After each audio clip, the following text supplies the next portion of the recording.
짧은 본문이지만 또 긴 시간이 될 수도 있다는 불안함이 시작부터 듭니다.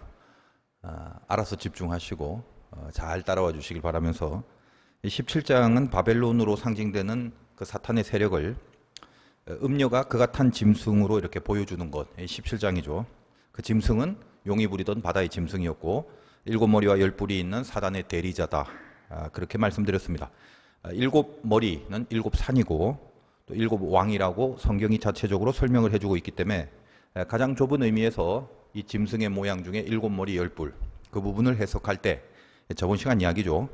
로마의 황제 일곱 명 그것이 일곱 머리고 좀 더 넓은 의미에서는 이스라엘을 지배했던 역사 속의 거대한 제국 일곱 개를 말한다라고 했고 또 그보다 중요한 것은 이 모형과 그림자 눈에 보여지는 이 모습의 본체는 영적인 세계이기 때문에 예수와 그 예수를 믿는 자들을 공격하는 모든 시대를 걸친 악한 세력 그걸 의미한다라고 말씀을 드렸습니다. 사탄의 공격과 그 실체가 무엇인지를 이 짐승을 이렇게 묘사하는 이 환상을 통해서 우리에게 가르쳐 주고 있는 거죠. 그래서 저번 시간에도 그 정체에 대해서 전에는 있었지만 지금은 없다가 조금 있으면 또 나온다. 자, 이런 표현은 사탄이 무적행에 갇혀 있다가 잠시 풀려난 것을 의미하는 바. 그래서 눈으로 보여지는 모습이 엄청나게 강력해 보여도 그 실상이 허수이고 허세다라는 것을 말씀을 드렸습니다. 그래서 이제 이후 오늘 본문 12절에서 14절은 저번 시간에 같이 다루려고 했지만 분량이 좀 애매해서 저번 시간은 일곱 머리, 이제 남은 게 열 뿔인데 오늘 이제 이 열 뿔을 잠시 좀 따로 살펴보려고 합니다. 열 뿔에 대한 내용인데 짐승이 일곱 머리하고 열 뿔을 가졌다고 했으니까 한 번에 머리와 뿔을 살펴보는 게 가장 효과적이긴 합니다. 그렇죠? 일주일밖에는 안 지났지만 저번 시간에 내용들이 다 잊혀진 채 여기 나오셨지 않습니까? 그래서 어차피 잊어버릴 건 마찬가지지만 그래도 한 번에 다 다룬 후에 한꺼번에 다 잊어버리는 것이 잊어버리는 것도 절도 있게 한 방에 잊어버리는 것이 좋을 듯하기도 하지만 분량상 이게 한 번만 다 이게 다룰 만한 그런 내용은 아닌지라 애매해서 그래서 이제 열 뿔에 대해서는 다음 시간에 한다라고 저번에 말씀드렸죠. 그러니까 여러분들은 이렇게 한 번에 다 잊어버릴 수 있는 사람임에도 불구하고 한 번에 잊어버리기보다는 다시 한번 기억을 해내서 오늘을 다루기 때문에 저번 것까지 또 언급할 건 아니겠습니까? 그래서 조금 더 그 은혜의 강도를 길게 갖는 것이 주님 보시기에도 좋을 것 같다. 이런 생각으로 이렇게 두 번에 한번 걸쳐서 바라봅니다. 이 금요일 저녁 밤이라는 게 참 피곤한 시간이죠. 일주일 동안 이제 일을 하다가 이 끝말의 마지막 때이기 때문에 육신에 좀 피곤함이 있는데 하여간 조금 이제 빠른 속도로 한번 진행을 해 보도록 하겠습니다. 자, 먼저 우리 12절을 다시 한번 보겠습니다. 열 뿔 합니다. 오늘은 네가 보던 열 뿔은 열 왕이니 아직 나라를 얻지 못하였으나 다만 짐승과 더불어 임금처럼 한동안 권세를 받으리라. 한 구절 한 구절 놓치지 말고 잘 한번 살펴보시기 바라요. 또 반복하는 내용이 될 수도 있겠지만 이 계시록에 기록된 환상들은 똑같은 동일한 사건을 여러 각도에서 바라보는 장면이라고 했죠. 그래서 인, 나팔, 대접이라는 플롯을 통해서 불신의 세력과 믿음의 세력들의 계속되는 전투들이 보여지고 있다가 그러나 이 전투라는 것은 영원히 지속될 수 없는 것이기 때문에 아마겟돈이라는 마지막 전투를 겨냥해서 악이 막판에 막 기승을 부리고 있는 장면들을 여러 번 이렇게 다른 각도에서 알려주고 있었습니다. 그리고 아마겟돈이 어떤 것인지는 이미 그 부분에서 제가 말씀을 드렸고 그 아마겟돈이라는 단어가 우리에게 익숙한 이유는 역사의 마지막 전쟁이라는 점에서 그래서 마지막이라는 차원에서 큰 비중을 차지하고 있기 때문입니다. 그러나 우리가 오해하지 말 것은 이제 마지막이니까 막판에 누가 이길까? 지금까지 채점을 해보니까 한 5대 4쯤 하나님이 유리하더라. 그래도 뭔가 빡빡빡한 게 긴장이 되네. 하나님과 사탄의 싸움 사이에서 누가 이길지 모르는 어떤 막상막하의 전적을 보이고 있으니까 이제 바라기는 마지막 때쯤 되면 하나님이 이겨야 하는 거지만 가봐야 할 것 같다. 바짝 긴장해라. 그런 식의 긴장을 고조시키는 차원이 아닙니다. 아마겟돈은 사탄이 모든 것을 다 동원해서 총력을 펼치는 마지막 전투인데 수없이 말씀드렸습니다만 이미 그 승부는 끝이 난 것이고 결국은 그럼에도 그 허세의 끝에 다다른 마지막까지 간 싸움이다라는 점에서 누가 이기냐의 관점은 사실 전혀 상관이 없는 것이고 제일 중요한 게 뭐냐? 더 이상 기회가 없다는 거 이게 아마겟돈의 핵심이다 이 말이에요. 심판이라는 게 언제나 하나님 편에 있는 자들한테는 가장 큰 열매이고 보상이고 승리죠. 100점을 받은 사람은 그 점수를 발표할 날을 그렇게 기다리는 법입니다. 그러나 불신자들에게는 더 이상 돌이킬 기회는 없다. 그게 결국 심판이고, 이 심판의 결정적인 사건으로 아마겟돈 전투가 있는 거고, 그래서 치명적이고 가장 무서운 마지막이 될 것입니다. 불신자들에게는. 여러분, 노아의 방주를 한번 생각해 본다면 방주가 다 만들어지고 창세기의 표현에 의하면 하나님이 그 방주의 문을 친히 닫으십니다. 그러니까 노아가 닫지 않았어요.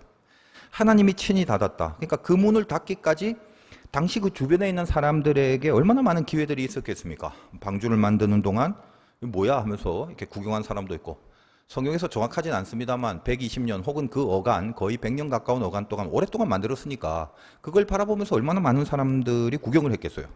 그리고 뭐 열심히 만들고 있다 보니까 뭐 주변의 이웃들이 찾아와 구경도 하고 뭔가 싶어서 안에 한번 들어가 보기도 하고, 뭐 들어가서 또 뭐 노하고 커피도 한 잔 마셔가면서 여러 가지 대화도 하고 그랬을 것 같은데, 아예 아무것도 모르면 몰라도 홍수가 시작되고 문이 딱 닫혀버린 순간 막 물이 넘쳐나고 쏟아지고 있는데 아마 가장 두렵고 떨리고 후회에 막 급한 사람들은 그 방주의 존재를 알고 있던 사람들이었을 것입니다. 제가 그렇게 여러 번 말씀을 드렸죠. 제 생각입니다만 뭐 틀리진 않겠죠. 오늘날로 본다면 어떤 거예요? 하나님의 심판이 있다, 이렇게 그 사실과 역사가 드러날 때, 그때 사실 오늘날로 본다면 그 근처에 있었던 사람들은 교회에 다녀본 사람들, 마당만 밟고 간 사람들도 포함해서, 그런 사람들은 아마 물이 차오르게 되면 저거였는데 하면서 그때야 가서 막 손목이 다 부러져라 방주의 문을 두드렸던 그런 사람들도 아마 있었을 것입니다. 그러나 하나님이 닫으신 거죠. 노아가 또 열어줄 수도 없습니다. 아마겟돈 전투가 두려운 이유는 하나님을 대적하는 세력이 강해서 못 이길 수도 있다는 그런 두려움이 아닙니다. 승부는 이미 난 거니까 누가 이기냐라는 그런 어리석은 긴장은 할 필요가 없습니다.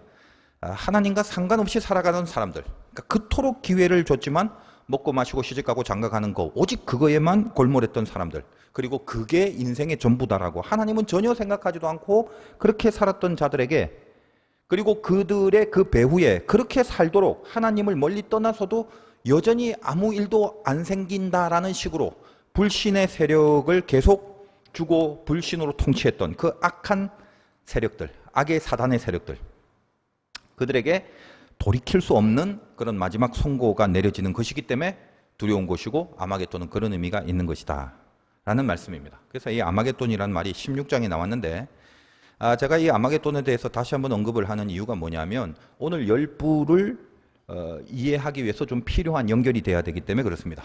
사실 제 마음은 저 앞에 12장부터, 그러니까 용이 나오고 바다짐승과 땅짐승이 나오는 그 장면으로 다시 가서 차근차근 오늘 등장하는 열불에 이르기까지 다시 이 스토리와 전체에 대한 설명을 해드리고 싶지만 시간이 너무 또 길어지고 또 이미 다 언급을 했던 내용인지라, 궁금하시면 여러분이 반복적으로 인터넷상의 그 계시록 설교들을 뭐 팟빵이나 유튜브를 통해서 들어보시면 되니까, 자, 오늘 이 핵심만 간단하게 추려서 한번 살펴보겠습니다. 어떻게 오늘의 열부를 이해하는 데 있어서 아마겟돈과 이렇게 연결이 돼야 되는지도 이렇게 주의를 하고 한번 따라와 주시길 바라요. 자, 음녀가 타고 있는 짐승에 대해서 그 짐승의 7머리는 저번 시간에 했죠. 자, 그러면 이제 그 7머리와 함께 10뿔이 또 달려 있는데, 10뿔이 뭐냐면 아까 읽은 12절에 분명히 성경이 직접 정의를 내렸지 않습니까? 이런 직접적인 말씀은 그대로 받으셔야 돼요. 10뿔은 열왕이라고 합니다. 자, 지금 이제 현실 역사 안에서만 일단 보겠습니다. 영적인 역사가 있고 그것이 이 현실에서 현장의 역사로 드러나는 것이기 때문에 우리는 거꾸로 현실의 역사를 파악하고 나서 그것에 담겨져 있는 영적 역사가 무엇인지에 대한 메시지, 이걸 같이 해서 포괄적으로 붙들 수 있어야 된다고 여러 번 말씀드렸죠. 그러므로 오늘 이 열불을 이해하기 위해서 일단 그 영계의 어떤 본체와 실체, 그 부분보다는 현실 역사를 먼저 생각해 본다면, 현실 역사가 뭐예요? 우리 눈으로 보여지는 인간의 역사 속에, 즉 눈으로 보여지는 어떤 존재나 대상에 대해서 한번 먼저 생각을 해보자는 거예요. 열불. 자, 뿔이 왕입니다. 왕이라고 돼 있잖아, 12절에. 그렇게 열뿔은 열왕이다. 그러니까 뿔이 왕이죠. 그 왕이 뭡니까? 왕이 누구를 말하나? 자, 그걸 묻기 전에 일단 이 열뿔은 열왕이라고 했으니까 이 열왕은 선한 사람일까요? 악한 사람일까요? 열뿔이라는 것은 음녀가 탄 짐승의 일부, 그 짐승이 7머리 갖고 있는 짐승에 달려있는 열뿔이기 때문에 말할 것도 없지 뭐 이거 선할 수가 있겠습니까? 그러니까 왕이긴 한데 이게 악한 왕이란 말이죠. 그래서 이제 너무 뻔한 걸 자꾸 이렇게 짚어드리고 있는 거예요. 오늘 본문이 이게 짧으니까 착실하게 좀 이해를 하면서 보는 겁니다. 자, 그러면 좀 이상한 점이 뭐냐면 분명히 왕이라고 했는데 뭐 왕이면 뭐 오늘날로 치면 대통령이잖아요. 그러니까 이미 권세를 다 확보한 존재죠. 자기의 나라가 이미 확보가 돼 있어야 하는 게 그게 왕입니다. 근데 12절에 뭐라고 했습니까? 왕인데 아직 나라를 얻지 못하였다. 그런 표현이 있죠. 이건 뭐죠? 왕인데 자기 나라를 얻지 못했다.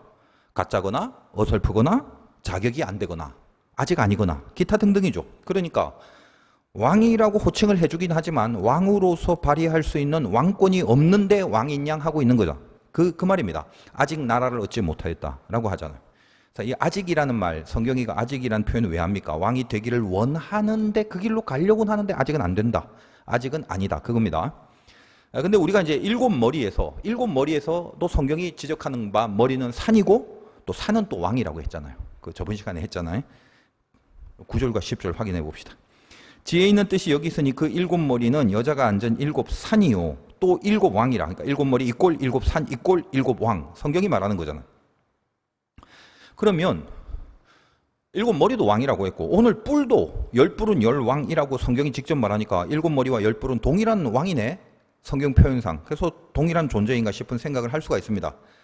근데 저번 시간에 이 환상의 현실 역사를 가르쳐 주면서 생각나시죠?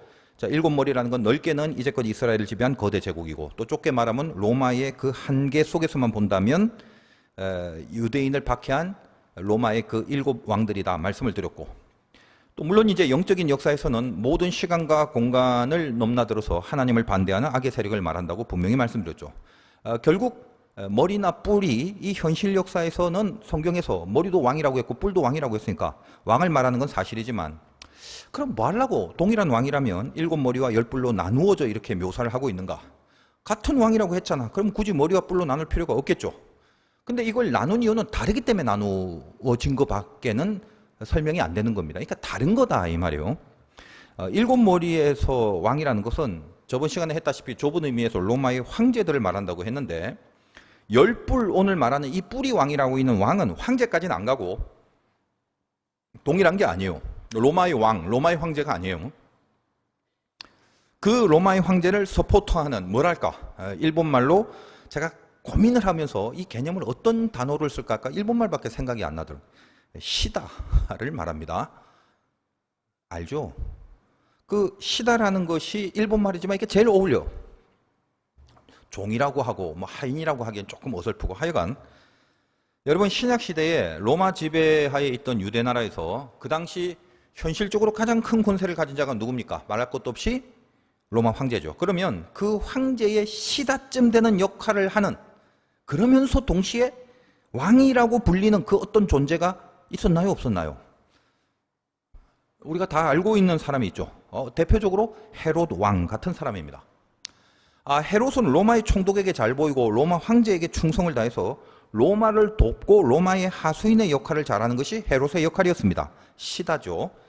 그래서 왕으로 임명은 받았지만 이후 헤롯도 아들들은 분봉왕이라는 이름으로 그 선택된 특정 지역의 왕의 개념으로 그렇게 시켜줬거든요. 그러니까 어떤 지역을 로마의 황제 밑에서 잘 충성하고 황제의 시다 노릇을 잘 하라고. 왕이라고는 했지만 실제로 왕 같은 자기 나라를 확보하고 있는 건 아니었죠. 왜냐하면 로마 황제가 통치하고 있었기 때문에. 그래서 가장 쉽게 이해시켜 드리기 위해서 헤롯을 예로 든 것입니다. 여기 열 뿔의 열왕과 머리 일곱의 그 왕의 개념이 다르다라는 것을.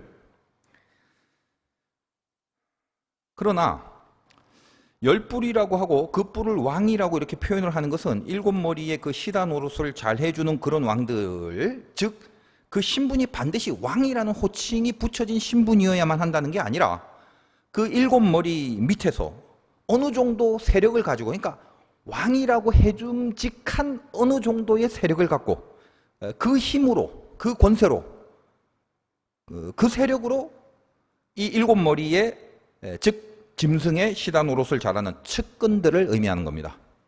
그러니까 꼭 왕이 아니더라도 여러분 뭐 회사로 치면 임원, 뭐 정치인으로 치면 뭐 장관이나 국회의원들 같이 대통령은 아닐지라도 사장은 아닐지라도 그런 리더급들, 뭐 이런 교계나 교회도 마찬가지죠. 그런 지도자급들이 다 있잖아요. 그 어떤 수뇌부 밑에 포진된 지도자급들 어디나 있죠. 12절을 여러분 다시 한번 보면 중간에 다만 짐승과 더불어 임금처럼 한동안 권세를 받으리라. 그 열불 열왕이 말입니다. 짐승과 더불어 임금처럼 한동안 권세를 받는다. 임금처럼 권세를 받는다고 하는데 그럼 누구한테 임금처럼 권세를 받나요? 누구한테? 짐승과 더불어 받았다고 하니까 짐승한테 누가 권세를 줬는데 짐승과 더불어 권세를 얻는다고 하니까 짐승에게 권세를 준 그 누군가에게 이 열불 열왕도 권세를 얻는다. 이런 개념이죠. 그럼 짐승은 누구한테 권세를 받나? 이 짐승은 바다의 짐승이라고 그랬고 머리 7 열뿔 달린 그 짐승이죠. 그 아시나요? 누구한테 권세를 받는지? 여러분들 이제 선뜻 잘 모르기 때문에 그리고 지금 이제 또 말이 좀 빨라지니까 정신이 잠깐 안드로메다로 가 있으면 지금 뭔 얘기를 하는지 모르고 이렇게 자꾸 졸리기만 할 수도 있는데 그래서 이제 제가 이제 12장부터 다시 하고픈 마음이 자꾸 생겼던 것입니다. 자, 여기 있는 이 짐승은 머리 7 열뿔 어디서 등장하냐면 바다에서 나온 짐승하고 같은 짐승이라고 이게 12장에 있는 내용이고 12장에 기록된 내용을 여러분이 잠시 기억을 한다면 용이 나오잖아요. 그 용이 오른팔 왼팔을 고용하잖아. 그러니까 하나는 바다에서 나온 짐승, 하나는 땅에서 나온 거죠. 그러면 용은 뭐죠? 사탄이라고 그랬죠. 그럼 결국 바다에서 나온 짐승이든 땅에서 나온 짐승이든 용이 부리는 짐승이기 때문에 이 짐승에게 누가 힘을 줬어요? 용이, 즉 사탄이 힘을 실어준 겁니다. 그러면 이 짐승이 용으로부터 권세를 받아갖고 힘을 쓰는데 그러니까 지금 오늘 본문의 열불, 즉 이 열왕, 왕도 이 시다 노릇을 잘하려면 힘이 필요한데 그 힘을 어디서 얻는다고요? 짐승과 더불어 얻는다고 했으니까 이 열불, 즉 열왕도 사단에게 권세를 받아서 짐승처럼 자기의 역할을 한다라는 그 말이죠. 안 어렵죠? 용이 부리는 이 짐승 중에 바다 짐승, 땅 짐승 중에 이 바다 짐승은 어떻게 용이라는 사탄한테 쓰임받냐 하면 용이 그 짐승에게 음료를 태워서 그게 17장이잖아요. 음료를 태운 모양으로 사용하고 있습니다. 바다 짐승을. 그게 17장의 내용이고. 그러니까 여러분이 안 봐도 대강 머릿속에 그림이 좀 그려진다면 바다 짐승을 이렇게 타고 있는 음료, 이 음료는 영적 바벨론이라고 그랬고 그리고 그 음료를 타고 바다 짐승이 어떤 행사를 하고 있는 그 저 뒤에 용이 즉 사탄이 너 이렇게 하고 음료 태웠고 절로 가고 이렇게 하고 이런 식으로 지금 지시를 하고 감독을 하고 있는 거죠. 그런 그림이 좀 그려지시면 됩니다. 그러니까 다 이게 한 통속으로 하나 돼서 지금 뭔가 열심히 일하고 있는 중이에요. 자, 그렇지만 이들이 오늘 표현해 보면 12절 제일 마지막에 한동안 권세를 받는다 이런 표현이 나옵니다. 한동안이라는 말은 그 기간이 정해졌다는 말이고 영원하지 않다라는 뜻입니다. 다시 말하면 하나님의 허락 안에서만 그렇게 할 수 있는 거다 그 말이죠. 이 한동안이 끝나면 이 동안이 이제 끝나는 그때가 언제냐? 마지막이고 이 끝날 여기가 아마겟돈으로 결말이 나버리게 되는 것입니다. 13절을 보겠습니다. 그들이 그 한 뜻을 가지고 자기의 능력과 권세를 짐승에게 주더라. 자, 그들이 누구냐? 열왕, 열부를 말합니다. 말씀드린 거죠. 자기 능력과 권세를 짐승에게 준답니다. 그러니까 이 열왕이 시다들이 자기 능력과 권세를 아까 어디서 받았다고 그랬어요? 용한테. 사탄한테 받았는데 그 받은 거를 또 누구한테 주냐면 짐승에게 줍니다. 그 본체 짐승에게. 그러니까 이 짐승이 열부를 갖고 있는 모습, 이 환상이 주는 메시지는 뭐냐면 사탄한테 받은 능력을 10개나 공급받으면서 10개라는 게 딱 숫자 10이 아니라 줄줄이 그 공급 에너지를 사탄한테 이렇게 받으면서 사탄의 대리자로 지금 뛰고 있다는 거죠. 그래서 이제 10개라는 게 쭉 펼쳐진 넓은 단위를 의미하기도 합니다. 그러니까 숫자로 10이라는 것이 숫자 10이지만 열불 열왕은 10입니다. 10. 근데 숫자 10이긴 하지만 그 의미가 넓게 펼쳐진다라는 차원에서 그 10을 사용합니다. 우리가 이제 기독교 용어지만 뭐 열방 이런 표현 많이 하잖아요. 이런 건 뭘 말하냐면 열국, 열방 이런 건 뭐 10개만을 의미하는 것이 아니라 전 세계를 말하는 것이죠. 그래서 열방이나 열국이라는 것은 그때 열은 이렇게 텐이 아니라 그 한자로 열국, 열방, 벌릴열. 천자문 외우셨어요? 하늘천 따지 거무른 누르왕 지부집주 넓으른 거치랑 날일달월 촬영 기울축 별진 잘숙 벌릴열 배풀장 할 때 그 벌릴열. 목사님 어떻게 잘 외우세요? 저는 5살 때 천자문을 때 했던. 그럼 그 뒤에 뭔데요? 물어보지 마세요.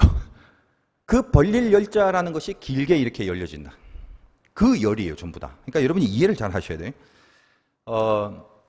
열국과 열방을 의미하는데 널려져 있는, 펼쳐져 있는, 어디 한 군데도 없는 이렇게 쭉 편파되어 있는 왕들이다 이 말입니다. 그러니까 여러분 15절 보세요. 15절에는 17장 15절 또 천사가 내게 말하되 내가 본 바 음료가 앉아있는 물은 백성과 무리와 열국과 방언대. 이때 열국은 이 열왕의 열, 텐하고 달라요. 이때 열은 이제 벌릴 열자를 쓴 거라서 헬라어 자체가 다릅니다. 그런 의미를 일단 이해를 하시고, 어디나 있고 도초에 벌려져 있는 그런 시다들이, 이 짐승의 시다들이 있다, 그 얘기를 하는 거죠. 어디나 도초에 사탄의 이 시다 노릇을 하는 왕들처럼 보이는, 왕도 아닌 것이 약간 그래도 뭔가 계급은 있고 뭔가 세력은 있는 이런 왕들처럼 보여지는 시다들이 어느 시대든 도초에 짐승에게 붙어 있더라.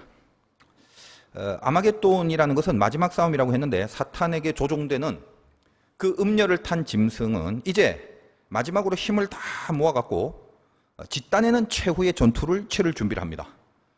물론 승부는 끝난 거지만 뒷단에는 마지막 전투를 치르는 거예요. 자, 그러려니까 이제 시다들을 다 모으겠죠. 제가 아까 그 아마겟돈을 언급한 점을 연결해 보시기 바랍니다. 그래서 잠깐 그 아마겟돈을 연결한 16장 16절로 가봅시다. 16장 16절. 새 영이 히브리어로 아마겟돈이라 하는 곳으로 왕들을 모으더라. 자, 여기 무슨 표현이 있습니까? 왕들을 모은다고 했죠. 바로 이 왕. 이 왕이 오늘 본문의 열불, 즉 열왕이 되는 것입니다. 그래서 지금 연결이 돼야 되는 거예요. 그리고 14절과 15절 그 위에 아마겟돈에 대한 얘기를 잘 한번 생각해 보십시오. 자, 그들은 귀신의 영이라 이적을 행하여 온 천하 왕들에게 가서, 요 왕, 온 천하의 편만에 있는 이 열왕들에게 가서 하나님 곧 전능하신 이의 큰 날이 있을 전쟁을 위하여 그들을 모으더라. 일로 와. 왕들을 모은다. 지금 이 얘기죠. 오늘 본문이. 이게 그래서 아마겟돈과 연결됩니다. 그리고 보라, 내가 도둑같이 오리니 누구든지 깨어 자기 옷을 지켜 벌거벗고 다니지 아니하며 자기의 부끄러움을 보이지 아니한 자는 복이 있도다. 자, 이런 식으로 지금 이야기를 하고 있습니다. 귀신의 영이 악령을 말하는데, 자, 그것들이 지금 이적을 행하죠.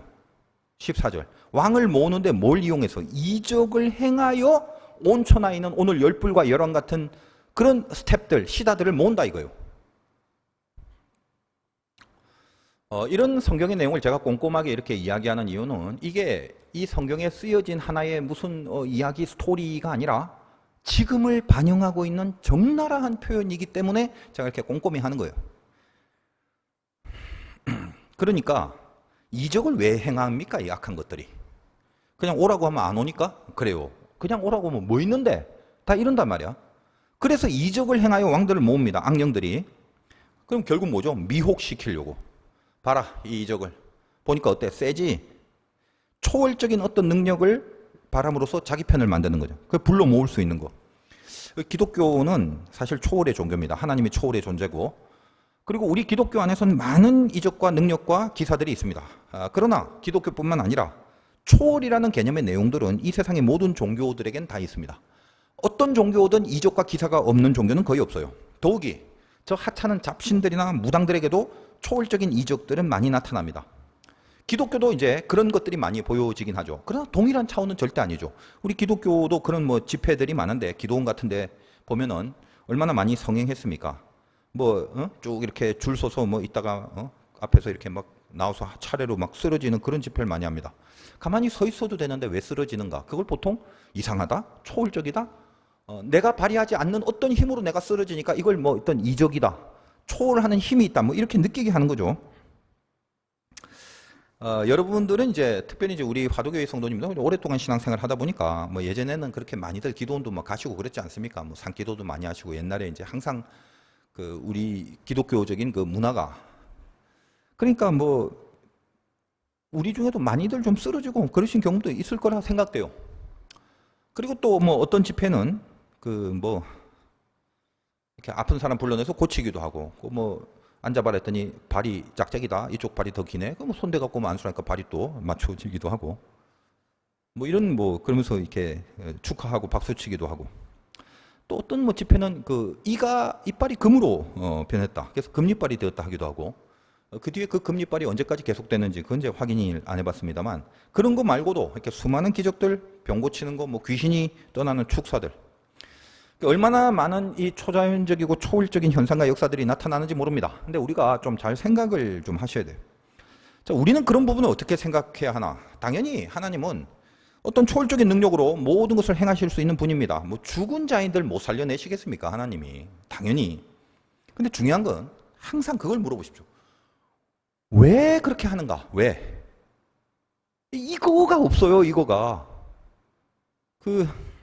예수님이 이적을 베푸신 사건을 우리는 성경 통해서 많이 보고 요한복음 강론을 할 때도 여러분이 많이 다뤄봤겠지만 주님이 행하신 모든 그 이적의 배후에는 죽은 자도 살리시기까지의 이적을 베푸셨는데 항상 그 배후에는 뭐가 있죠? 전부 다 구원과 연결되는 역사였죠. 항상 구원과 연결되는 메시지들이 남겨져 있고 그 메시지를 위한 이적들이었지 않습니까?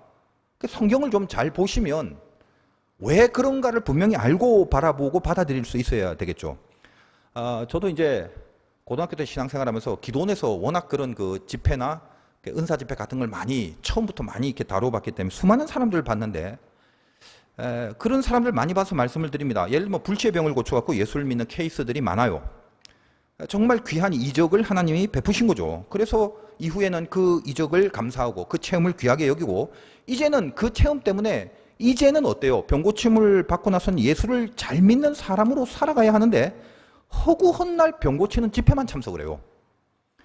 말씀은 하나도 없이 그냥 그 고치는 그런 집회만 쫓아다니는 사람이 있었습니다. 그 사람은 특이하게도 성경만 읽으면 자요. 설교만 들으면 졸아요. 그러다가 이제 어디서 깨갖고 병 고치는 집회 시작한다면 그때는 박수치고 제일 세게 치고 신나게 그렇게 팔짝팔짝 뛰고 그럽니다. 이건 뭔가 크게 잘못된 거죠. 이게 잘못됐다라고 지적을 해주는 지도자를 못 만난 거예요. 예수를 믿는 게 아닙니다. 그건 그냥 이적을 쫓아다니는 사람입니다.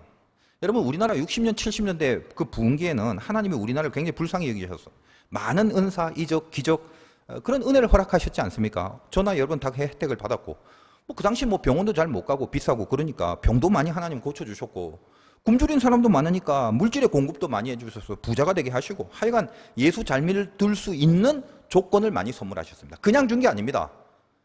만나를 먹여주시고 가나안으로 열심히 걸어가라 라는 것처럼 우리에게 그런 모든 은혜를 베푸시고 예수를 잘 믿는 사람이 되라라는 옵션으로 우리에게 준 선물이죠. 그게.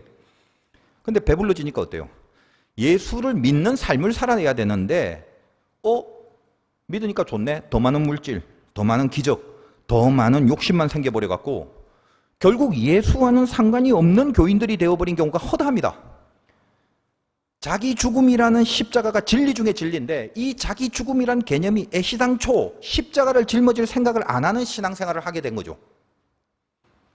나는 왜 십자가를 짊어지지 못하고 사는가에 대한 아픔과 고민으로 울부짖어보고 가슴 쳐본 적이 있나요? 여러분들은 있겠죠. 우리 화도교회 성도님들은. 대부분 많은 사람들이 오랫동안 한국 교회를 다니면서 그런 부분에 대한 고민과 애통함이 거의 없습니다. 악령들이 하는 짓이 뭐예요? 잘 여기 보시고 이적을 미끼로 해서 시다들을 불러 모은 거예요. 이적을 미끼로 쓴다는 게 뭐예요? 이적을 보고 예수를 믿게 하는 게 아니라 이적을 보고 봤지 세지 네가 되고 싶은 거 네가 하고 싶은 거를 이루게 해주겠다는 확신을 가지라는 겁니다. 너 나를 따르면 내가 이 이적을 통해서 네가 되고 싶은 거 있잖아, 네가 갖고 싶은 거 있잖아, 네가 하고 싶은 거 있지, 그거 내가 다 하게 해줄 수 있어. 자, 모여봐. 왕들을 모읍니다.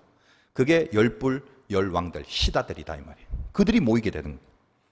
이런 악령들의 시다들에 대해서 드디어 뭐다? 짐승을 돕는, 사탄이 부리고 있는 그 짐승을 돕는 스텝들이 된다는 거예요. 제가 이 작금의 현실 속에서 오늘의 이 본문의 내용, 여러분들에게 이 본문의 내용을 아주 구체적으로 지금 이런저런 이 시대의 예를 들어서 열왕들을 모이고 있는 그런 행태들, 열왕이 어떤 거를 말하는지 이게 적나라하게 제시해드리고 싶은 마음이 굴뚝 같은데 그렇게 노골적인 지적을 하면 또 이게 또 은근히 또 요즘은 방송 같은 거 이런 게 올려지니까 남아있다 이 말이지. 좀 고민을 했는데 은혜보다는 이렇게 충격들이 있을 것 같고 그래서 제가 더 나가지는 않고 그냥 성령님께 맡기고 이 메시지와 이 진리로 여러분 안에서 어떤 감각과 깨달음과 또 각오와 결심이 생기게 되는지 이제 그 부분 정도로만 제가 기도하는 마음으로 정리를 합니다. 그러니까 여러분 이게 조금 좀 이해를 쉽게 하려면 우리가 알다시피 여러분 한 명의 왕이 있으려면 그 왕의 측근들이 받쳐주지 않고 어떻게 왕 노릇을 합니까? 그렇지 않습니까? 이게 너무 뻔한 거죠. 여러분 그 대통령 선거할 때마다 TV에서 본 장면이 뭐예요? 그 당에서 당선이 되면 그 당원들이 계속 보고 있다가 그 당에 출마한 후보가 당선이 되면 그때부터 난리가 나죠. 그거 이상하지 않아요? 뭐 이상할 건 없죠. 쥐가 대통령 된 것도 아닌데 뭐 저렇게 좋아하나? 같은 당이니까 좋아하는 거죠. 그 같은 당인데 왜 좋아해? 그 당이 그의 측근이기 때문에 다 한 자리씩 할 거잖아. 세상 이치라는 게 그런 거예요. 기브 앤 테이크. 불러서 모으는데 그냥 부르면 안 와요. 이적이란 미끼를 사용합니다. 이렇게 되는 거예요. 세상의 이치가. 여러분 보십시오. 또 간단하게 이단 생각하면 이해가 쉽죠. 교주 한 명이 생겨갖고 그 교주 한 명이 이 거대한 조직을 만들 수 있나요? 아닙니다. 교주 하나가 사탄에 의해서 세워지면 열왕들이 뭐예요? 열왕들이, 스텝들이. 나름 그 열왕들은 오늘 본문에서 본 것처럼 각자 어떤 그 세력과 힘들을 어느 정도 가진 자들입니다. 여러분 그 이단들을 이상한 무리라고 무시하면 안 돼요. 제가 볼 때는 그래요. 그 이단들의 주요 리더들은 그 스텝들이 바보들이 아니에요. 일반적인 평균의 스펙보다 더 높고 학벌도, 재력도, 사회적 포지션도 보통 이상들입니다. 다. 근데 그들이 야망을 품고 그 악령들이 미끼로 사용하는 이적이나 뭐 성경 공부나 무슨 기적이나 뭐 기도나 이런 것들을 통해서 미혹이 돼갖고 자기의 야욕을 위하여 교주의 측근이 되어버려요. 물론 메시아도 아닌데 메시아로 믿는 그 거짓된 잘못된 믿음을 갖게 되고 그 믿음의 배후에는 여러분 12제자들이 예수님 따라다니면서 끝까지 이해하지 못한 띨띨한 모습이 뭐였어요? 당신 왕 좀 되라고. 그래서 우의정 좌의정 좀 시켜달라고. 우리 당신 평생 따라다니는데 우리도 떡고물 좀 떨어져야 되지 않겠냐고. 주님 돌아가실 때까지 그 짓을 하고 있었대요. 그러니까 예수를 믿고 메시아라고 믿는 거는 좋다 이거야. 그런데 그 안에 담겨져 있는 게 그래서 뭐? 그래서 구원을 얻겠다고? 그게 아니라 자기의 야망과 자기의 야욕을 이루기 위한 그런 동기로 그 안에 스텝들이 돼 가는 거죠. 미혹된 겁니다. 근데 여러분 사실 이단만 그런 게 아니에요. 이단이라고 하면 우리가 딱 알고 그 뭐야? 그 이단이잖아. 그러면 뭐든지 간에 이단이라고 규정을 하고 접근하는 거에 대해서는 바리케이트를 칠 수 있잖아요. 그 열불이고 열왕이다 뭐 이런 식으로. 근데 이단이 아닌 정통 교단이라고 다르겠습니까? 우리가 늘 이상하게 여기는 게 뭐예요? 모르겠습니다. 여러분 어떻게 여길지 모르지만 제가 늘 이상하게 여긴 게 그거예요. 분명히 아닌데요. 끝까지 하고 있어요. 나 이상해 죽겠어요. 나 아직도 풀리지 않아요. 물어보면 다 아니라고 그래. 근데 끝까지 해. 이걸 어떻게 설명해야 될지 모르겠어. 그런 게 뭔데요? 얘기해 줄 수가 없어요. 한두 가지가 아니라서. 분명히 아닌데 왜 저기 동조하고 줄 서 있고 끄떡여주고 도무지 이해가 안 되죠. 짐승에게는 늘 열불이 있다는 이 성경의 증언을 알면 이해가 되는 겁니다. 불러서 모으는 세력들이 늘 있습니다. 그래서 저는 이 성경이 없었으면 이 세상을 어떻게 믿음으로 살 건가 싶어요. 납득이 안 되는 것들이 너무 많은데 성경을 가만 보면 이미 성경이 이걸 다 말해주고 있거든요. 그래서 너무 답답하고 속상하다가도 그래. 원래 성경이 이랬구나. 원래 그랬다 이거지. 성경대로 갈 뿐이구나. 이런 깊은 안위함을 얻습니다. 이쯤 하고 결국 이렇게 모아서 총력을 다해서 아마겟돈을 준비한다고 하는 건데 다시 아까로 좀 돌아가서 15절 보면 아마겟돈에 대한 얘기 아까 하다가 지금 조금 다른 얘기도 좀 했는데 15절에 보라 내가 도둑같이 오리니 누구든지 깨어 자기 옷을 지켜 벌거벗고 다니지 아니하며 보라 내가 도둑같이 오리니 지금 아마겟돈에 대해서 언급하는 그 문장 구절들인데 갑자기 우리가 이 도둑같이라는 말씀을 하는 이유가 뭐예요? 그리고 이 표현은 우리에게 익숙한 종말의 메시지 아닙니까? 맨날 뭐 도둑같이 온다 도둑같이 온다.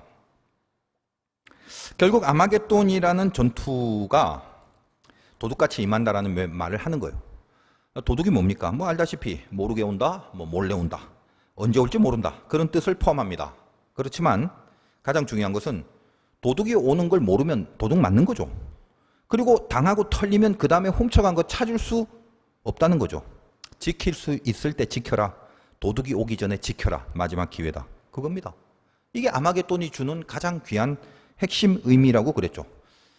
그래서 아마겟돈은 마지막이라는 의미가 가장 중요하다고 한 겁니다. 그런 내용들을 반영하는 말들이 지금 13, 14, 15절 요 일대의 내용들입니다. 그 다음에 또 한 가지 그 위로 조금만 더 올라가서 지금 아마겟돈에 대한 얘기 계속 좀 하는데 12절과 13절을 보면 또 여섯째 천사가 그 대접을 큰 강 유브라데 쏟음에 강물이 말라서 동방에서 오는 왕들의 길이 예비되었더라. 이 계시록이라는 건 같은 사건을 여러 각도로 본다고 그랬죠. 그래서 이것도 지금 아마겟돈에 대한 얘기고, 이 아마겟돈은 얘기가 오늘 열불이라는 것과 연결되는 지금 이 연결의 근거들을 제가 계속 말씀을 드리고 있는 것입니다. 좀 길어질 수도 있는데 할 수 없죠. 여러분들이 언제 또 계시록을 이렇게 들으실 기회가 있겠습니까? 제가 내일 죽을지 모레 죽을지 어떻게 알아요? 인생이란 게 참 짧잖아요. 그러니까 전할 수 있을 때 꼼꼼히 전해야 될 것 같습니다. 그런 생각을 합니다. 그러니까 12절과 13절. 13절 보니까 12절 읽었고, 개구리같이 새 더러운 영이 용의 입과 짐승의 입과 거짓 선지자 입에서 나오니.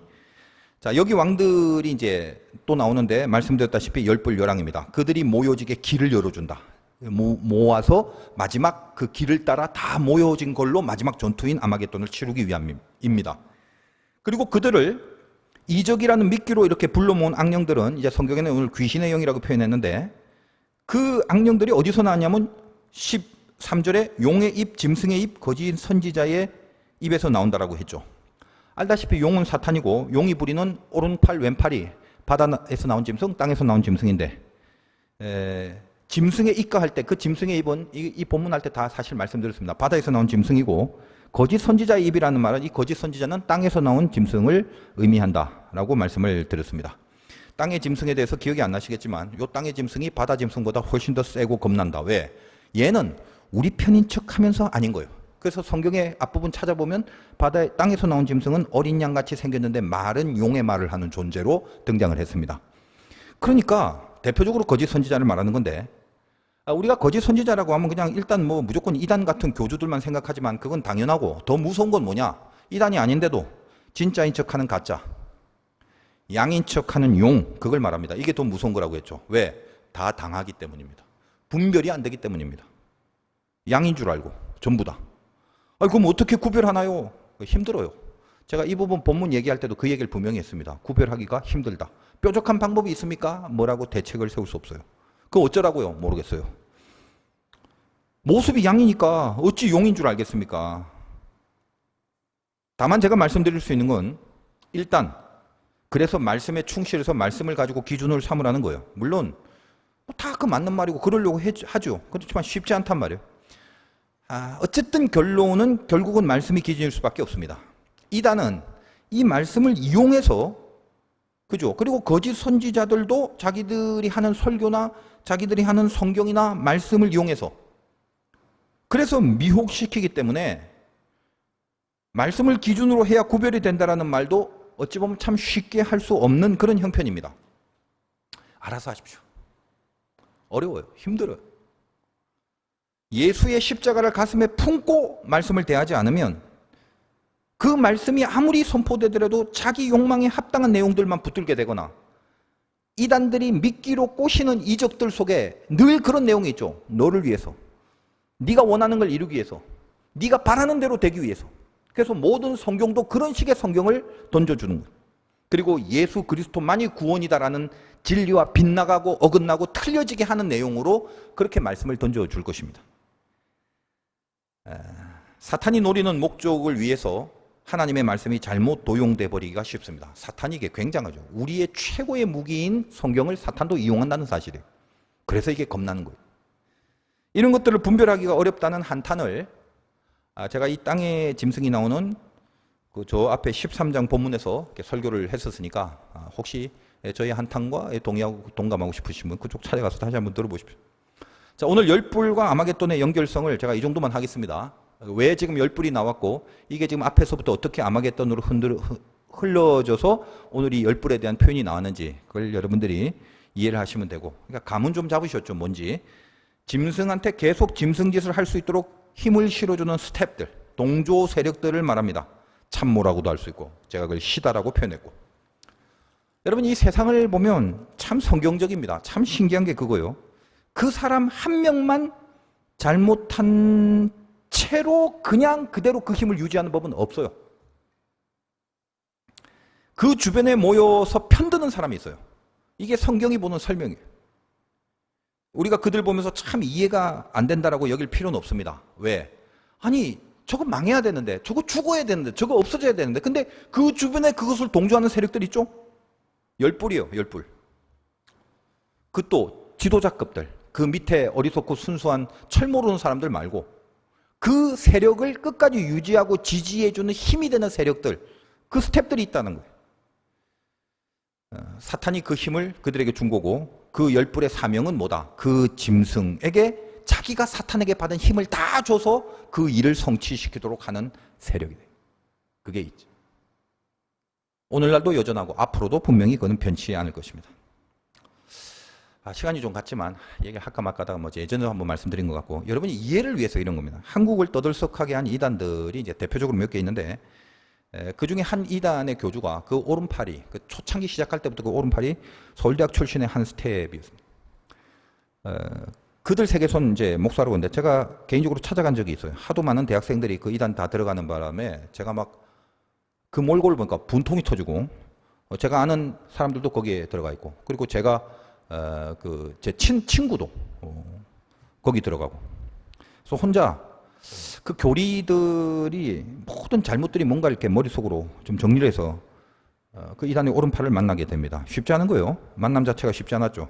보니까 막 가죽 장갑 낀 보디가드들이 막 떡대들이 옆에서 버티고 있고, 살벌해요. 제가 아는 어떤 루트를 통해서 가게 된 건데, 그때 제가 한 22살인가 아주 어린아이였죠. 정말 어려운 나이인데, 그 어린 제가 당시 그 최고의 떠오른 이단의 교주 오른팔을 대면한 겁니다. 그 짧은 만남 속에 테이블에 앉아서 저의 질문은 하나였습니다. 이 교리가 진리라고 믿나요? 아니면 아닌데도 믿는다고 할 수밖에 없는 건가요? 당신의 의견은 어떤가요? 이거죠. 이 깊은 질문의 저희를 여러분이 이해하실지 모르겠습니다. 제가 정말 궁금한 건 그거거든요. 서울대 정도를 나올 정도의 브레인의 논리성이 여기에 현혹될 그 정도뿐인가 싶은 의구심이 있는 거죠. 근데 저는 그 사람의 말을 잊지 못합니다. 이게 진리라서 당신이 이러고 있습니까? 오른팔이 되어 있습니까? 아니면 그럴 수밖에 없는 어떤 다른 이유가 있어서 이걸 선택한 거냐? 이 질문이다 이 말이에요. 저를 한참 보고 있다가 이렇게 눈을 한번 아래로 깔면서 말합니다.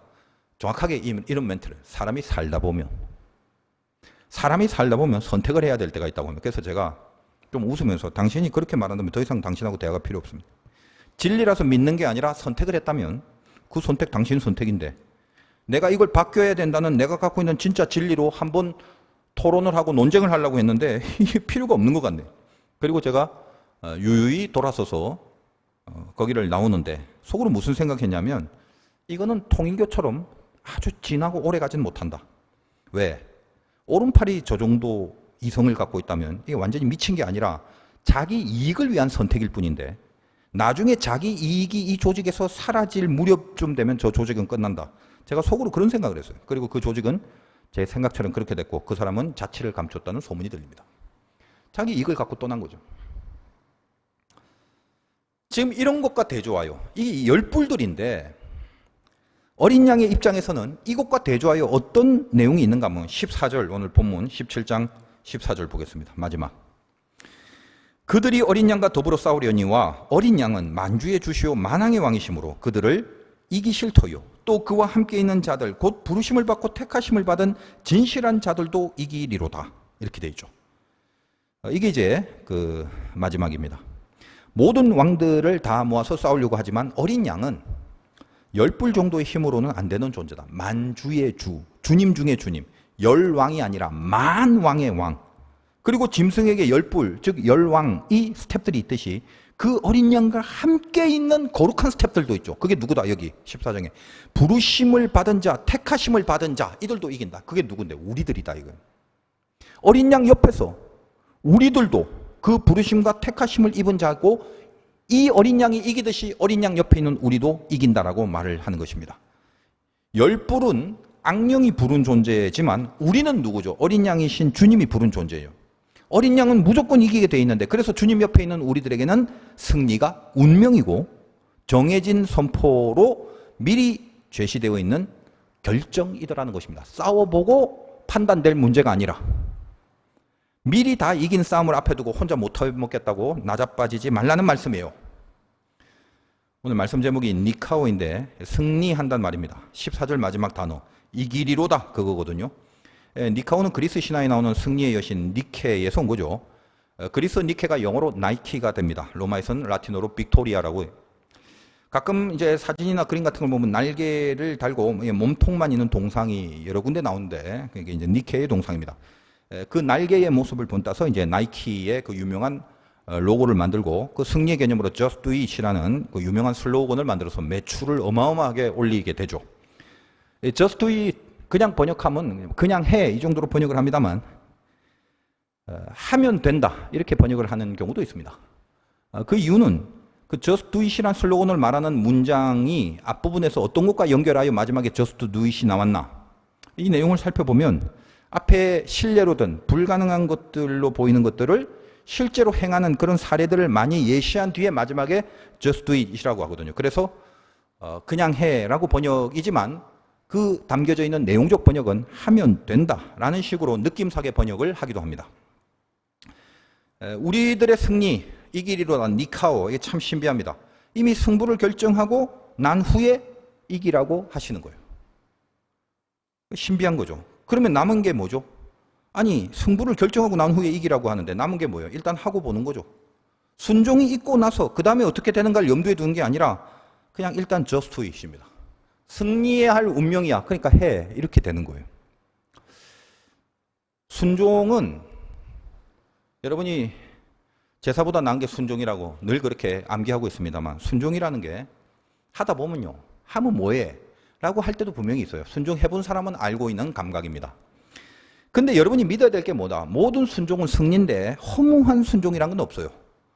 그리고 모든 순종이 승리라면 내가 말씀을 선택하고 말씀을 따른 이 일에 내가 승리를 해놨다면 그 보상이라는 게 반드시 있다 이 말이에요. 승리하면 면류관을 주잖아요. 뭐 우리 중에는 보상 무슨 난 아무 대가 없이 순종할 수 있습니다. 사람이 수준이 있어야지. 예수를 몇십 년 믿었는데 어떻게 그 대가를 바라고 순종을 합니까? 저는 뭐 그 정도 믿음이 아니라 상당히 그보다 고급지고 고상한 믿음입니다. 뭐 이렇게 표현을 하는 사람도 있어요. 그러나 이해를 잘 하시라 이 말이에요. 세상이 침 흘려 하는 그런 걸 보상으로 얻으려는 심보로 순종을 하면 그건 안 되는 거죠. 근데 보상 자체가 없다라고 하면 이것도 비진리입니다. 보상은 반드시 있어요. 그러니까 보상 논리로 가지 말고 믿음의 논리로 가야 되는데 믿음 논리에 의하면 우리들의 모든 승리는 결국 이기라고 하신 주님의 말씀에 따른 거기 때문에 우리 승리는 첫째로 이기라고 말씀하신 걸 따랐기 때문에 그 하나님, 그 말씀을 하신 하나님의 기억 속에 남아 있습니다. 우리 승리는. 그게 첫째입니다. 그리고 거기에 대해서 하나님이 기억하시는 건 반드시 보상을 해주는데 이것이 어떤 대가로 뭔가를 지불해 주는 개념이 아니라 그래서 세상 것들을 더해주면서 기뻐하라라는 그런 보상이 아니라는 거예요. 내가 바라거나 내가 원하거나 내가 노리고 있는 것이 아니라 물론 경우에 따라서는 내가 바라고 내가 노리는 것을 주시기도 합니다만 그 이유가 있다는 말이에요. 불변의 진리가 뭐냐? 보상은 하나님이 주시는 게 보상이다 이겁니다. 그게 뭔데요? 하나님이 주셔서 뭐 어떻게 해요? 하나님이 주시는 보상은 내가 모르는 방법으로 올 때도 많아요. 그래서 보상을 받고도 모를 때가 많아요, 사람이. 그래서 우리는 늘 범사에 감사할 수밖에 없는 인생인데 그리고 내 생각으로는 따라갈 수 없는 내용이 보상으로 오기도 하고 그래요. 그러니까 세상에는 인과응보적인 보상과 대가의 논리가 있지 않아요. 근데 우리는 하나님이 주시는 보상, 내가 순종한 승리에 대하여 하나님이 반드시 기억해 주시고 보상해 주시는 그 보상은 그런 인과응보의 도식에 달려있지 않습니다. 예를 들면 어떤 물질의 문제가 있어서 내가 물질의 문제에 승리를 한 게 있다면 이게 인과응보적으로 나한테 더 큰 물질이 온다. 이렇게 도식화하면 안 된다는 거예요. 전혀 나한테 물질의 보상이 앞으로도 없을 수도 있고 오히려 물질에 대한 승리를 했는데 나한테는 생각지도 못한 영적인 보상으로 올 때도 많고요. 거꾸로 내가 영적인 승리를 했는데 그것이 어떤 생각하지도 못한 물질의 보상으로 올 때도 있고 그럽니다. 왜냐? 하나님은 가장 적절한 게 뭔지를 알아요. 나에게 필요하고 나에게 가장 좋은 게 뭔 걸 아시는 분이기 때문에 가장 적절한 것들로 반드시 우리 순종과 승리를 기억하신다는 것 이게 분명합니다. 무엇이든지 결국은 그걸 내가 원하든 원하지 않든 혹은 내가 생각하는 것과 동일하든 완전히 다르든 결국은 우리 순종에 대해서 갚아주시는 하나님이라는 거예요. 그리고 하나님이 갚아주시기 때문에 하나님은 달랑 내가 바라고 있는 그 수준 낮은 보상의 내용이 아니라 이것보다 훨씬 더 높게 우리를 인정해주는 그 높은 위치에서의 보상을 우리에게 주신다는 겁니다. 그럼에도 우리의 불만이 뭐냐? 늘 그렇게 우리는 그런 감사의 혜택을 받고 있으면서도 하나님 제가 순종했는데 이번에 그래도 조금 승리했는데 내가 원하는 걸로 좀 주세요 이번에. 이렇게 기도해드렸는데, 이렇게 헌신해드렸는데, 이렇게 베풀었는데, 이렇게 남을 위해 희생하고 이렇게 썼는데, 이거 뭔가 내가 원하는 거 이거 좀 어떻게 안 되겠습니까? 그렇게 나가지 말라는 거죠. 하나님이 반드시 갚아주시지만 내가 원하는 정도로 갚아주면 그 수준밖에 안 되는데, 이거는 하나님이 원하시는 것을 우리에게 갚아주십니다. 그러니까 생각지도 못한 엄청난 영광을 선포하게 만드시죠. 왜 하나님이 원하시는 걸로 갚냐면 그 보상의 결론과 열매조차도 영광으로 선포돼야 되기 때문에 가장 좋은 것으로 우리들에게 보상을 해주십니다. 그게 결국은 하늘나라에 쌓이는 재산이 되는 것입니다. 제가 이렇게 추상적으로 말하면 여러분이 이렇게 실감이 안 나죠. 예전에도 한번 이런 얘기 했는데, 아까 이단 얘기가 나와서 제가 하는 말인데, 한 1991년 정도 제가 신학교 졸업을 갓 하고 먹고 살 게 별로 없어갖고, 뭐 어디 감리교회 아는 데도 없고, 뭐 불러주는 데도 없고, 뭐 전도사 교육자 이런 걸로도 내가 나가지 못하고, 이렇게 알바를 많이 했는데, 그때는 된장찌개가 하나 1,000원 하던 시절이에요. 그리고 학교 근처가 쌌기 때문에 1,000원만 주면 된장찌개 정도 하나를 먹을 수 있었어요. 근데 그거 한 끼조차도 사 먹을 형편이 안 될 때가 얼마나 많았는지 모릅니다. 근데 제가 이래저래 알바를 하고 이제 학교를 졸업했으니까 풀로 알바를 할 수가 있죠. 처음 봉급이 50만 원이 처음 받았어요. 기분 좋더라고. 통장에 전 재산이 10만 원과 50만 원 합쳐서 60만 원이 딱 찍히는데, 근데 그때 어떤 친구가 저한테 연락이 옵니다. 이 친구가 이제 고등학교 때 제가 이제 설득을 해갖고 예수를 믿은 친구인데, 이 친구가 아까 제가 말했던 그 이단에 들어가 버려. 그래서 한참 설득을 해도 안 돼서 연락을 안 하고 있다가 세월이 많이 지나서 뜬금없이 저한테 연락을 온 거예요. 오죽하면 나한테 연락을 했고요. 그리고 뭐라고 해야 하냐면, 미안하다 오랜만에 연락을 해서. 너 요즘 뭐 하고 있냐? 역시 그 이단의 집단 속에 깊이 들어가서 일을 하고 있다. 저한테 돈을 좀 빌려달라요, 갑자기. 화가 갑자기 확 치밀더라고요. 그래서 내가 참으면서, 그래? 오죽하면 나한테 빌리겠냐? 뭐 내가 뭐 형편을 이 친구도 뭐 아는지 모르는지 모르겠지만, 얼마 빌려줄까? 얼마 뭐 필요하냐? 60만 원이 필요하대. 그럼 생각을 해보세요. 50이면 50이고 100이면 100이지. 난데없는 60은 뭡니까? 완전 내 통장에서 60을 보고 기뻐서 막 이거 된장찌개 마음껏 사 먹, 이렇게 생각하고 있는데 60을 빌려달라는 거예요. 말이 안 되죠. 그래서 제가 내가 잠깐 지금 여유가 없는데 좀 이따 내가 다시 연락을 해줄게. 그리고 이제 전화를 끊고, 종로 종로 5가인가 거기서부터 광화문까지 혼자 걸었어요. 왜 걸었을까요? 속으로 고민을 하고 갈등을 한 거죠. 마음은 아예 생각하지도 않고, 이게 지금 어떤 돈인데 줄 수도 없고 줄 형편도 안 되죠. 근데 이게 항상 이렇게 조금씩 제가 인생에 몇 번 있는데 이렇게 싸움이 걸리는 때가 있는데, 그때도 이제 그런 싸움이 걸리는, 원수를 사랑해라, 뭐 오리 가자면 심리 가라, 거두딸면 속옷 닮으면 이런 거. 평소에는 별로 잘 생각도 안 나는 것이 꼭 이런 경우에만 되면 생각이 팍팍 나서 사람을 굉장히 그 갈등을 빚게 만드는 그런 거예요. 근데 더 괘씸한 건, 얘가 좀 착하거나 나하고 친하면 합당하고 정당한 이유가 되는데, 이거 내가 아무리 설득해도 지금 이단에 빠져서 헤어나지 못한데 나는 얘한테 안 줄 의로운 정당성이 있죠. 하나님, 이단한테 주면 뭐 합니까? 하나님 아무리 나한테 얘기를 해도 뭐 이단 도와주란 말입니까? 이런 식으로 몰고 갈 수도 있고, 그런 수많은 그 교차를, 그 긴 거리를 걸으면서 혼자 이거 생각하고 저거 생각하고 고민하고 갈등하고 고민하고 갈등하다가 결국은 성경 속에서 하나님이 저에게 하시는 말씀에 제가 순종을 하게 됩니다. 광화문까지 가서 그때 그 기도를 해요. 하나님, 제가 이거 하나님 때문에, 제가 가끔 이제 이런 표현 많이 하거든요. 별것도 아닌 것이 이제 시건방져서 하는 건데, 제가 이 이유는 하나밖에 없습니다. 하나님이 저에게 하라고 하신 말씀에 순종하는 겁니다. 이게 맞냐 틀리냐의 문제가 아니라, 지금 내가 이걸 한 건 하나님 앞에 순종에 대한 하나의 저의 액션이라는 건 하나님 아시죠? 제가 이번에 이 돈을 다 주겠습니다. 한 가지만 들어주십시오. 이 친구를 제가 설득해도 안 되는데 이단에서 빠져나오게 해달라고 그 기도를 했어요. 그리고 좋습니다. 그리고 이제 시간이 조금 지난 다음에 얘가 갚을 형편이 안 되니까 다시 연락해서, 지금 좀 준비가 안 됐는데 조금 더 기다려줄 수 있으면. 그래서 제가 그때 네가 나중에 돈 벌어서 갚을 형편이 되면 그때 갚아라, 그 얘기만 했어요. 걱정하지 마라. 딱 그 얘기만 했습니다. 그리고 나서 한 25년이 지난 어느 날 저한테 연락이 옵니다. 드라마죠, 드라마. 첫 마디가 임 목사. 그래서 그래, 너 오랜만이다.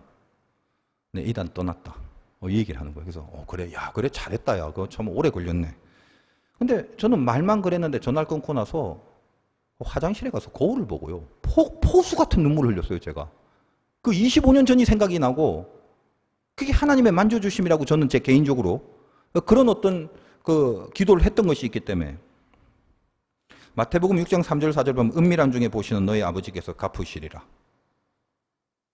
저에게 벼락 같은 그렇게 내 모든 것을 다 해서 그 친구를 도왔다고 해서 그 물질을 도왔다고 해서 물질에 대한 승리를 물질로 갚아주시진 않고 어떤 형식으로라도 영광을 선포하게 만드시는 보상을 그때 제가 경험을 한 거예요.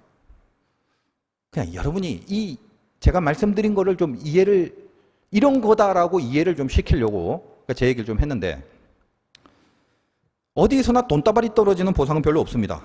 여러분이 만약에 돈다발을 주셨다면 그 경찰서로 가져다 줘야죠.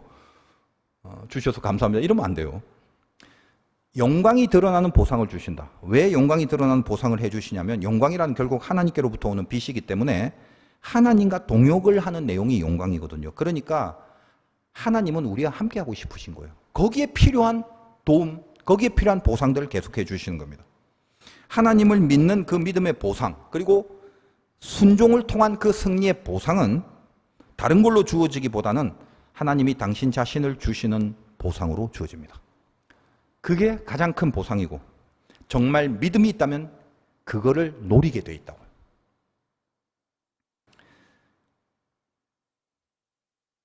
예전에 그 시골에서는 한참 기도할 때 은혜가 이렇게 충만할 때는 정말 시건방진 기도 중에 지금도 감히 내가 그런 기도를 했나 싶은 기도의 내용이 뭐냐면 하나님 이 세상이 다 타락해서 전부 다 예수를 버리고 떠날 때 지구상에 딱 한 사람만 예수 믿는 사람으로 남겨진 사람이 있다면 그 사람이 제가 되게 해달라고 감히 그런 기도를 했어요.